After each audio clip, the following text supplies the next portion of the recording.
चौहान घोसी लोकसभा क्षेत्र के लिए एक नया नाम है, नया चेहरा है। 14 साल की उम्र में मैं दिल्ली लिमिटेड कंपनी फरीदाबाद में सरिया ढोने का काम किया और वहां से आता हूं तो मेरी हिम्मत और ताकत से मैं कुश्ती का खिलाड़ी बनता हूं और कुश्ती के खिलाड़ी से बनते बनते मैं गरीब किसान मजदूरों की आवाज़, हॉस्पिटल में रक्तदान, हॉस्पिटल में गरीबों के लिए सहयोग, हॉस्पिटल में दिव्यांगों के लिए उनका पेंशन, उनका सर्टिफिकेट, उनका प्रमाण पत्र, उनके लिए योजना ट्राई साइकिल वितरण करवाना, उनको हर योजना से लाभ दिलवाना। और जनता जब यह जान गई तो यह गरीब का बेटा को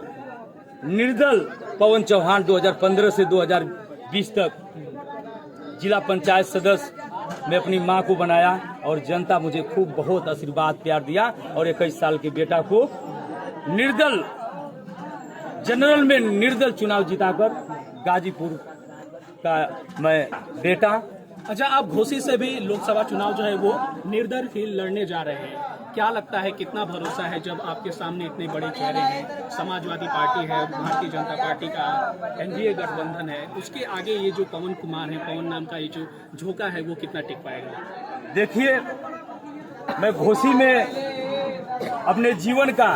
अभी तो आचार संहिता लगा है। मैं गरीब किसान, चाहे कोई भी जात धर्म हो,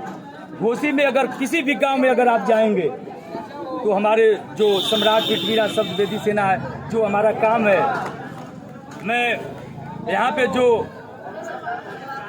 जो यहाँ पे इसमें मंत्री हैं, जो जितना अपने निधि से भारतीय जनता पार्टी चाहे सपा चाहे बसपा अपने निधि से जितना काम नहीं किए हो पाएंगे इस घोसी लोकसभा सत्र में, उतना मैं पवन चौहान गरीबों से एक एक रुपया लेकर, जिस तरह आज गरीब किसान आप देखे होंगे, गरीब किसान मजदूर का जो यह नारा था, जो हमारी माँ दी है, जो हमारे पिताजी दिए हैं, जो नौजवान साथी दिए हैं, एक एक रुपया यहाँ का नारा है घोसी का कि पवन चौहान को निर्दल ही लड़ाएंगे, अपने घर से एक नोट और एक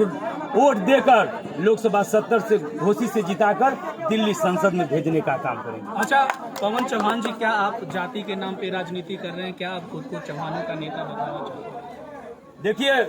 मैं हर जात पहले ही बता चुका हूं कि जो हर जाति और हर धर्म के लिए सबसे पहले मैं मानव हूं और मानव का यह कर्तव्य होता है कि हर जाति और धर्म में जो गरीब किसान मजदूर वो मानव है, तो सबसे पहले मैं मानव हूं और मानव का कर्तव्य है कि हर जाति और हर धर्म का वह सेवा करे, उसको आगे बढ़ाए। जो पीड़ित है वह हर जाति का होगा तो उसके लिए पवन चौहान मदद करता रहेगा। अच्छा, मैं घोसी में कई दिनों से घूम रहा हूँ, लोगों से बात किया तो कई लोग ये आवाज उठा रहे हैं कि उन्हें यहाँ का लोकल कैंडिडेट चाहिए। क्या आप गाजीपुर के रहने वाले हैं? क्या इससे फर्क पड़ेगा?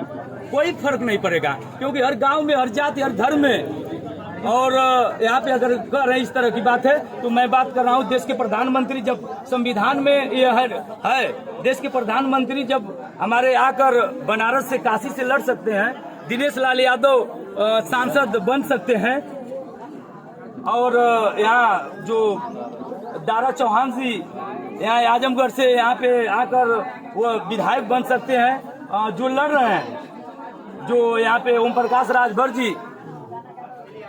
जो कि अभी हमारे जहुराबाद से विधायक हैं, उनके बेटा मऊ से लड़ सकते हैं, राजीव राव जी बलिया से आकर मऊ में लड़ सकते हैं, तो क्या पवन चौहान गाजीपुर से जो गरीब किसान मजदूर की बात करता हो वो मऊ से क्यों नहीं लड़ सकता? अच्छा, मैं कुछ लोगों से बात कर रहा था आपके बारे में, तो पवन चौहान को लेकर लोगों का कहना है कि आपके लड़ने से सपा का फायदा होगा और एनडीए के जो अरविंद राजभर हैं उनका नुकसान होगा, क्योंकि आपने अपने भाषण में भी कहा कि मतदाता है घोसी के भाजपा के समर्थक माने जाते रहे, तो क्या ये आरोप सही है कि आप सपा की बी के तौर पे काम कर रहे हैं? नहीं, देखिए, मैं तो मैंने कहा है कि सपा बसपा भाजपा, अगर चौहान समाज के 80 लोकसभा सीटा में सपा की भी सरकार चौहान समाज बनाए, बसपा की बनाए और भाजपा के भी हम लोग सरकार बनाते आए, और न सपा दी न बसपा दी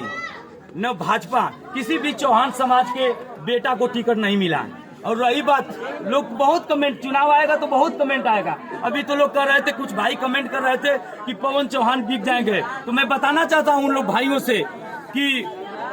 जानवर पशु बिकते हैं, यह चौहान समाज का बेटा नहीं बिकेगा। जो मतदाता है घोसी यह जान चुके हैं कि कोई भी आता है, भाषण देकर चला जाता है, लेकिन सोशल मीडिया का जो हैंडल है वो पवन चौहान जनसेवक, उस पर लोग देख रहे हैं, हर जाति धर्म के लोग वोट कर रहे हैं, क्योंकि वो जानते हैं कि पवन चौहान हर जाति हर धर्म के लोगों की मदद करते आए हैं। और जब तक जीवित रहूंगा मैं बताना चाहता हूं कि मेरा कौम, सच्चाई बताने में मुझे कोई दिक्कत नहीं है। मेरा कौम समाज 95% 90% वोट करता है। देश के प्रधानमंत्री बना देता हूँ, उत्तर प्रदेश के मुख्यमंत्री बना देता हूँ। क्या भाजपा में हमारे समाज का एक बेटा नहीं है नेता? हमारे समाज में भाजपा में भी अच्छे अच्छे नेता हैं पूरे प्रदेश में। सपा में भी हमारे समाज के नेता हैं अच्छे अच्छे। बसपा में भी हमारे समाज के अच्छे अच्छे नेता हैं। 80 लोकसभा सीट से एक भी चौहान को टिकट न देना, यह कहीं न कहीं हमारे समाज का तमाशा।